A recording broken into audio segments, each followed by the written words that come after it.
Has a metal band ever done this before at the Sydney Opera House? Unknown. I'm sure Unknown. I'm sure rock bands have. I'm sure there would be maybe an AC/DC, something like that back in the day. I'm sure there would have been other rock acts that had done it, but I can't think off the top of my head of a band as heavy as Parkway Drive that has played the Sydney Opera House. I can't think off the top of my head. I can't think of any full stop, but I'm sure, Yeah. like you said, there has. And, I wonder if we, as, fans of the metal genre, are probably more surprised in this than musicians, because musicians don't seem to have the same level of discrimination. They say, oh, wow, you're a musician. And the fact that you're maybe heavier than somebody who's a flautist or something like that makes no difference. They just like the music. Do you know what I mean? Like, this shouldn't be news. This really shouldn't be news. Well, I guess it is, because it's a privilege for metal bands to be able to do this, because it's not cheap putting on a show like that. Parkway Drive's been a band for 20, 25 years. It's taken them this long to be able to get to the point where they can put on a show at the Sydney Opera House. And if you're going to hire a full orchestra, I wonder how much that costs. And then the rental for the venue and everything like that. So you've got to be able to wash your face with it, right?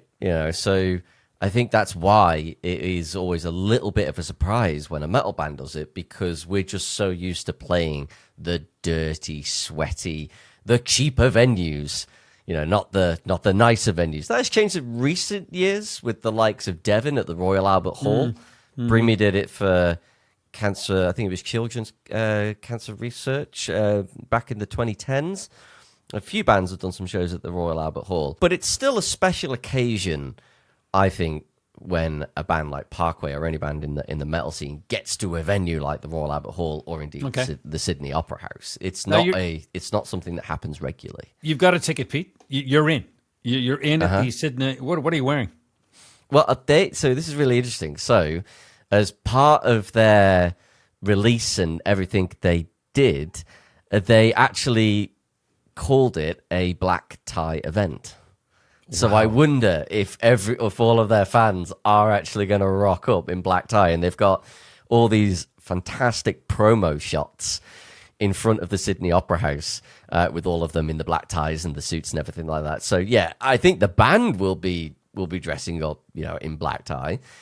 If I was there, hell yeah, I'd be dressing up and getting smart. Absolutely, the occasion warrants it. I think that there will be, knowing the rock and metal crowd as I do, I think there will be some interpretation of the black tie description. I think there'll be some variations. I don't think it'll all be your classic James Bond dinner suit. I don't think.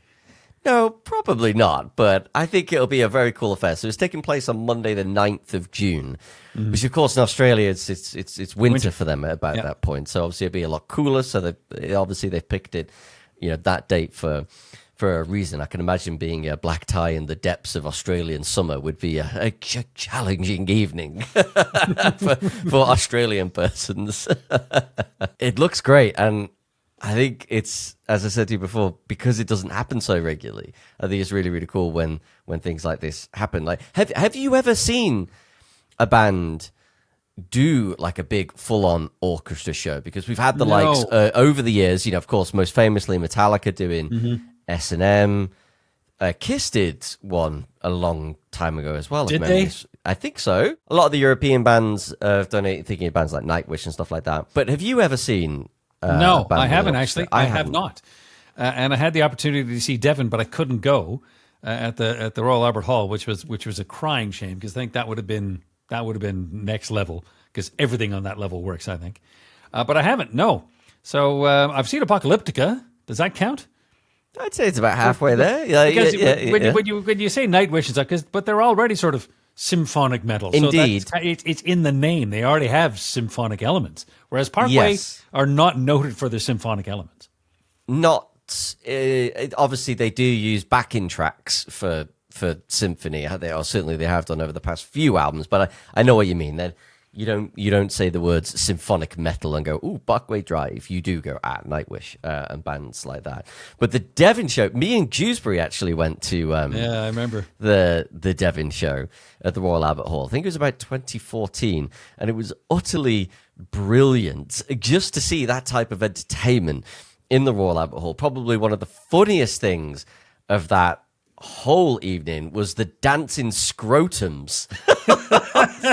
He's just there going, dancing scrotums at the Royal Albert Hall. Which makes perfect sense. And in Devin's world, I think it does, because he sees things as virtually all the same, if you know what I mean. Like, because a dancing scrotum should be there. It should be everywhere, because it is everywhere. Yes. And I regret not being able to make that show. That was sad. Have you? So that's your only symphonic, or it's the only metal? Yeah. It's which is pretty good. Good. That's a pretty good start. Yeah, I'm going to go to one. That's a good one. It is. I sadly missed the Bring Me one. The Architects one, that was in COVID. Yeah, that was because they did Royal Albert Hall, but it was you remember in COVID when there was no crowds, Yes, like gigs without crowds and stuff like that. Yeah. So Architects did that for the Albert Hall. But I don't think they ever actually have taken that show with the full orchestra with a crowd, unless I've missed that. So no, Devin is the only one, but we'd definitely love to see more, because there is something quite special about it. And I suppose for Parkway as well, being from Byron Bay in Australia, it's like the ultimate homecoming from them. And you imagine for them, it's going to be one of those nights where all of the parents, all of the relatives at this point, all of the kids, you get those, but I'm really happy. Weren't there in the beginning, right. But I'm just so happy for them, because you know what it's like in this industry, in this game, where it's important to recognize those moments of achievement. 20 plus years Parkway have been grinding it out, and getting to play the Sydney Opera House. Well, yeah, that feels like an achievement. That feels like you did something. So I hope they get to enjoy every moment. I thought your chat with Winston at Download was very cool. I know you talked about and the thing that I know you talked about different things. He wanted to say more, but you could just see the weight of. If I do, I'm going to risk promoters and ticket agencies, and I just can't. He could tell, because when we finished the interview, he says, Anyway, I'm not going to divulge that, but yeah. But he's a very switched on individual. Is he? Is what I was kind of passionate. Is what I was getting at. Yeah, there was nothing. There was no stock answer that came to you on that particular interview that you did with him at Download. So I think, for me, one of the reasons I was so happy about this, because for me in 2025, looking at where metal's at, like Parkway are such a great representation of heavy metal in 2025. Agreed. And you know what? I think they've honed and made themselves into what they are over 20 odd years of effort, and that shows. And I think that's the reason why they endure, is because they have improved, and they have improved what they do. They're not just regurgitating the same thing. They're not.